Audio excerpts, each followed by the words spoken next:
What's up, guys? Welcome back to the channel. Nemo Propaganda here, and if you've been following my channel for a while, like 1 or 2 years, you'll know that I've had the Elac UBR62 shown here for a long time. I bought these bad boys 1.5, maybe 2 years ago, I don't know, and I have not reviewed them yet. And you know, what's going on there is it's not that I don't like them or anything like that, but generally when I have to buy the review sample because I don't have a contact with the company, or maybe they won't send it, or, you know, whatever the case, because my channel's little, it generally goes to the bottom of my priority list because I'm not on any kind of deadline to return it. So these are my speakers. Rest assured, I've put lots of hours on them, using them with lots of amplifiers, and I'm going to tell you about them. So we'll do this review the same way we generally do. I'll get those main specs on screen so you guys can check that out.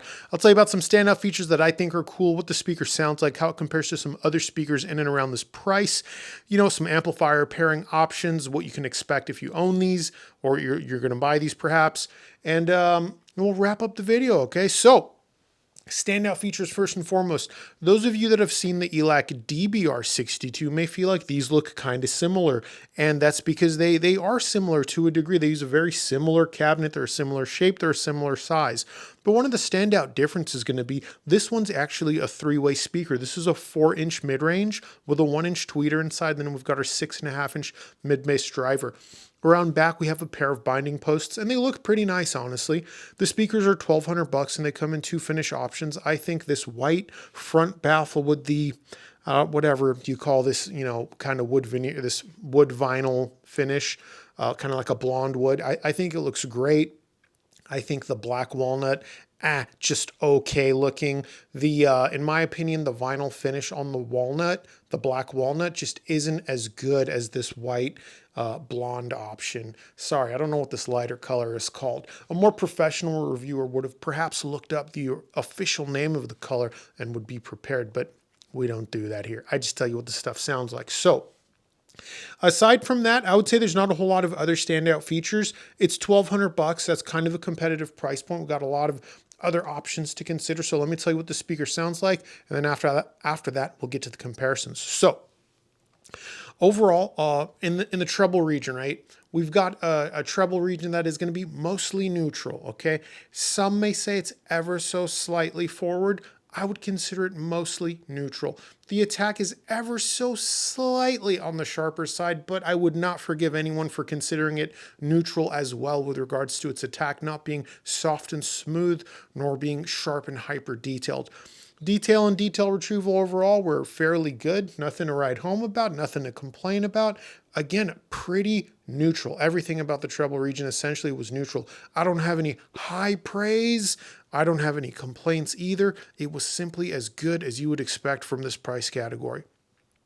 Moving down in the mid-range, again, it's mostly a neutral affair. The DBR62 that this looks to be based off of, in my eyes, had just ever so slightly a warm sound in its mid-range. I would say the UBR62 seems to do away with that a little bit. It's still just ever so slightly on the warm side of neutral, but not quite like the DBR62. I liked the DBR62's mid-range quite a lot. The mid-range of the UBR seems to be just a little bit more clean and clear as far as tonality, which is, again, mostly neutral. When a mid-range is neutral, there's not a lot to talk about. Let's move down to the bass. Elac claims an extension of 41 Hertz. They don't give a reference point for roll-off, so I'm going to go ahead and assume it's at negative 10 dB. So, you know, its realistic bass response is probably falling off around 55 Hertz. Not a big deal. The bass you do get is good. It's confident, it's clean, it's taut. It's pretty high quality bass. I would say the UBR62's bass is average quantity, high quality, right? And that's the sound signature. Now, with those descriptors and a speaker being mostly neutral, it is really hard to understand what the speaker sounds like, so don't worry about it. We're going to do some comparisons in just a second. Before we do those comparisons, let me tell you about amplifier pairing I did real quick and some subwoofer pairing I did. I don't know what it is about the Elac UBR62, and for what it's worth, the DBR62 was like this too. They paired extremely well with REL TX series subwoofers. I have a lot of subwoofers here, and I love all the subwoofers I own. I own the KEF KC62, the JL Audio E110. Rel T7Xs, Rhythmic F12, Rhythmic FVX12, Rel 1205 Mark 1. These are all fantastic subwoofers I own. But the UBR62 and the DBR62, I remember it like it was yesterday when I reviewed the DBR62. I had a pair of Rel T5Xs in for review, and I was like, man, this pairing is phenomenal. And it's no different here. The UBR62 paired with the T7Xs, absolutely phenomenal. Well, I shouldn't say X's because I only used one.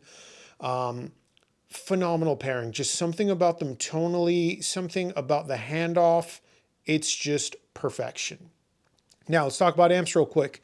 The speakers are not too picky with amplification as long as you've got good, honest quality power. I'd recommend at least 50 watts RMS honest or more.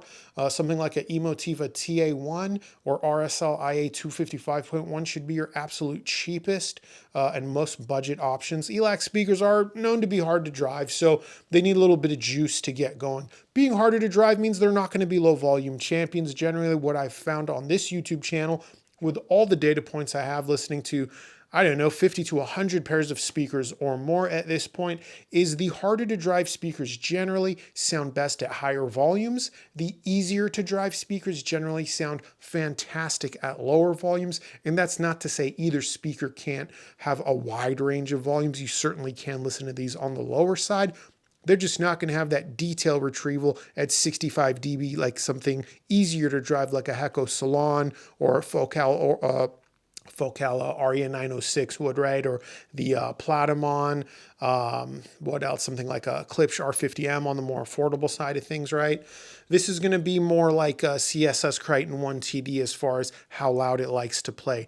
Again, speakers a little bit harder to drive. Their sweet spot, in my opinion, around 80 dB or higher, right? 75 dB, they start to get good, but 80 dB, they start to really open up and sound strong and confident and very not effortless, not forceful, but happy. They just sound like, yeah, this is where I'm supposed to be. I don't know if that makes sense, but it is what it is.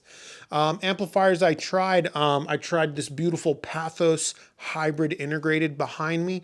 That's called the Classic Mark III. Fantastic integrated amplifier by Pathos. Of course, my Kinky Studio separates. I use the Hagel H190, Emotiva TA2, the very affordable RSL IA 255.1. I think that's everything I tried. No, oh, also the Kinky Choco, or the Choco Sound Ime, whatever you want to call it.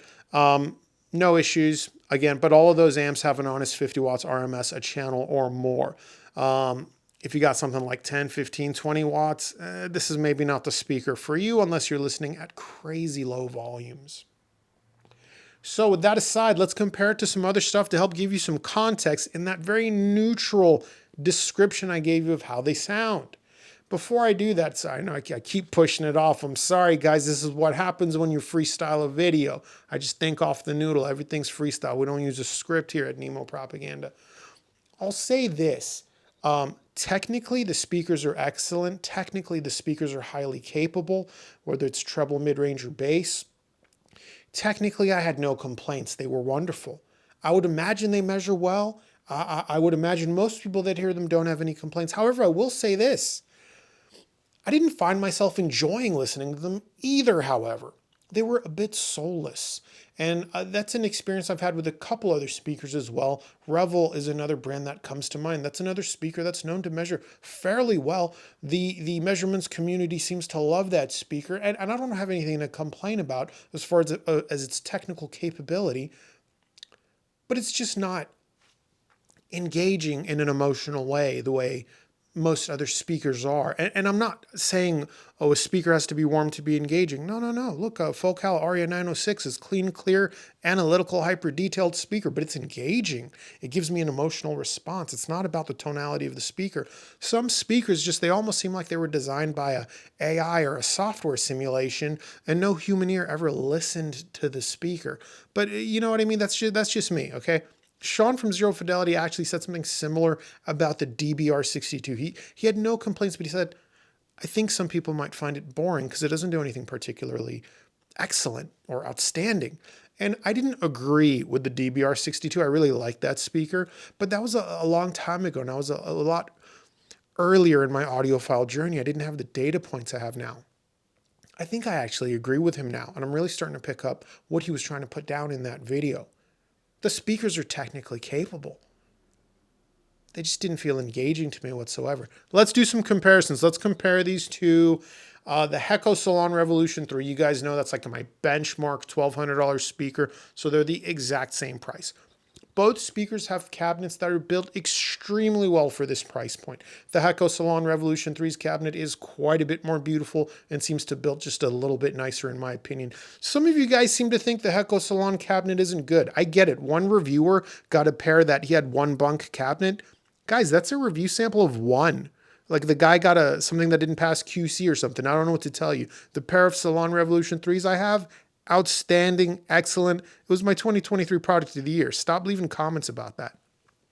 So both have just extremely well built cabinets. Hecko Salon Revolution 3, just a little bit nicer cabinet. Hecko Salon Revolution 3, much nicer finish for their money. You're getting beautiful gloss paint, whereas here you're getting a vinyl finish. You know what I mean? What else? Both speakers are bi-wireable. The Salon Revolution 3 has another tap on the back, a fifth tap, if you will, to do plus 2 dB on the treble if you want to. That's a bit of a unique feature, so I don't fault the UBR62 for not having that. What's the sound difference? Where the UBR62 is very neutral in the treble, the Hecko Salon Revolution 3 is going to be on the forward side of neutral. It's going to be a lot more sharper with its attack. It's going to have a lot more sparkle and clarity overall. Both speakers have about the same amount of detail retrieval, but the Salon just does it with a little bit more sparkle, energy, and flair. It's certainly not overdone by any means, but compared to the Elac UBR62, that is very neutral, the Salon Revolution 3 is just going to bring a little more excitement to the table. Moving down to the mid-range, you would think the UBR62 would win hands down in the mid-range, being a three-way speaker. Those things are supposed to just have killer mid-range. That just simply was not the case. The UBR62's mid-range was again a neutral affair. I had no complaints, but I didn't have any high praise to sing either, where the Hecko Salon Revolution 3's mid-range is just as good, but it's a little bit warm tonally. It's a little rich tonally. It has a little bit more body, has a little bit more weight to it overall. It's a little bit of a fuller sound. I would give an easy win to the Hecko Salon Revolution 3 in terms of mid-range. Moving down to the mid-bass region, the Elac UBR62 is just ever so slightly more prominent in the mid-bass region. I wouldn't say it has a big mid-bass bump, but it does have a little one, and I like it actually. I don't usually like a mid-bass bump, but Elac does does it with, I don't know how to say it. It's such high quality bass that I don't mind that it's a little elevated in the mid-bass frequencies. I guess that's really what it comes down to. The Hecko Salon Revolution 3 is going to be more neutral with its bass, but it's going to be quite a bit more bass, a whole lot more confident. So I'll say it like this.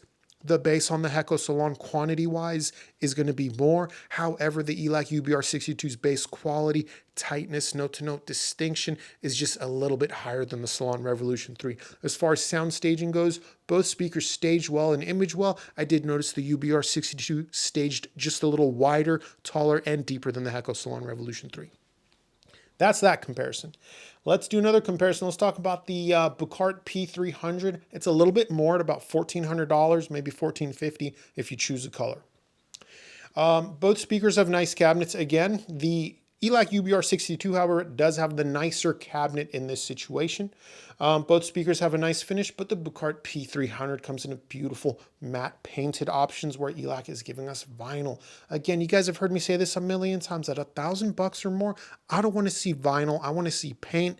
I think that's a fair request from the manufacturers. But I'll say this, whatever vinyl they use to give this blonde wood finish, it is very, very nice. It feels very thick as well. I imagine it will last quite a while. And you might even trick some people into thinking it's a real wood veneer. That aside, let me tell you what they sound like. So both speakers in the treble region, mostly neutral, nothing to write home about. I will say the treble separation is going to be better on the Elac UBR62. I wouldn't say the Bucart P300 has poor treble separation. The UBR62 sounded just a little bit more open to my ears.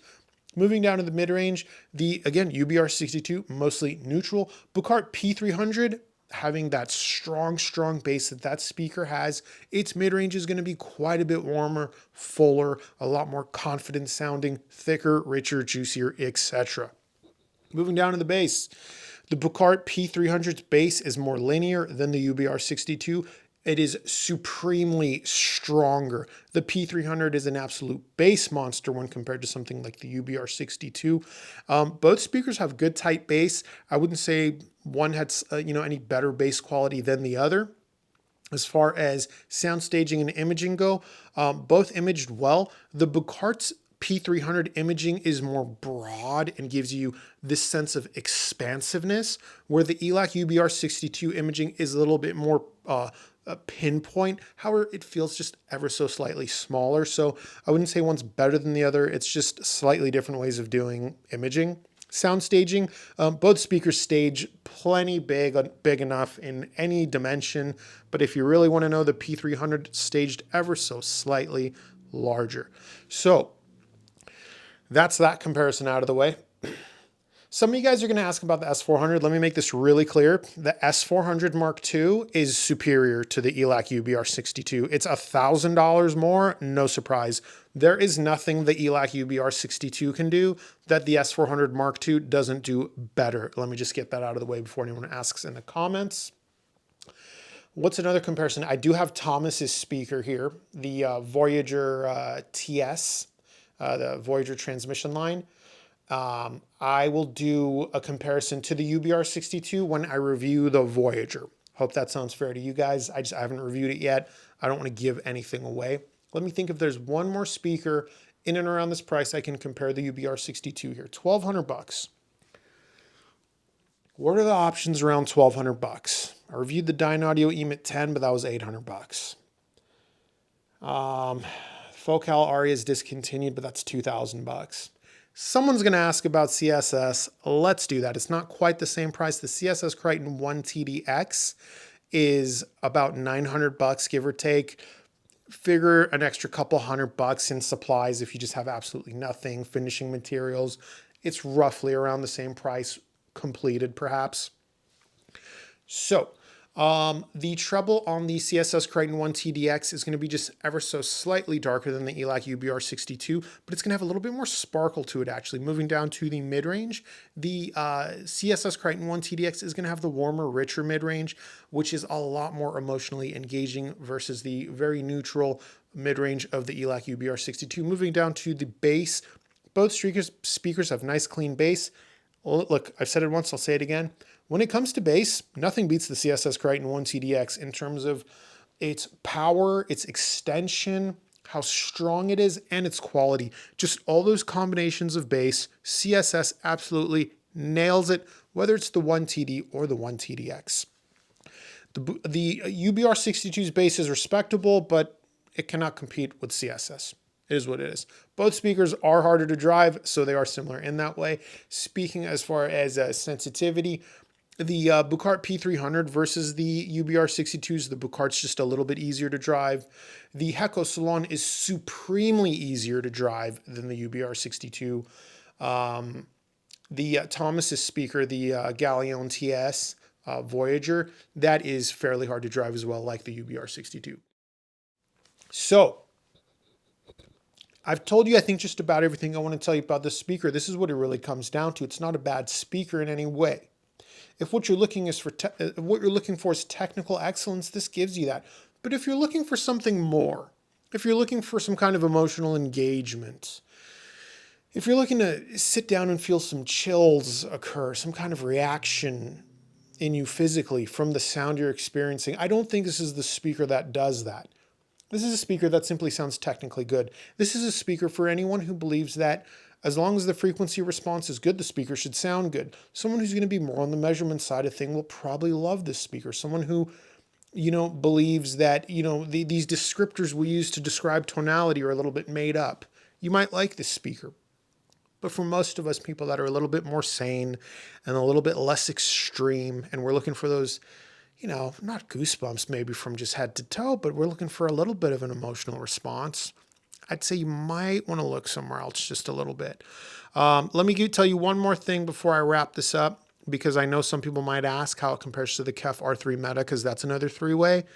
Listen, the KEF R3 Meta is $1,000 more, and it is superior in just, there's nothing the UBR62 can do that the R3 Meta doesn't do better. The R3 Meta is truly on another level. It doesn't even make sense talking about the two speakers in the same sentence. So with that said, that brings this review to a close. If you got any questions, this YouTube channel does have a free Discord. Feel free to hop in there and ask your questions. You can also ask in the YouTube comments below. If there's a comparison I didn't mention you want to know about, feel free to ask in the comments or my free Discord. However, I do ask, only ask for more comparisons if you're actually in the market. I don't like doing comparisons just to satisfy curiosity. My goal with these comparisons are that maybe you own one of these products. You're thinking, is this one better? How does it compare? It's possible, or you're considering buying this and something else I'm comparing it to. I'm trying to help push you in one direction or another. Doesn't matter to me which direction you go in. I don't use affiliate links. You know what I mean? It doesn't matter to me what you buy. My goal is just to help you stop obsessing, make a decision, and get back to enjoying the music. So with that said, thank you for tuning in, and until next time, later.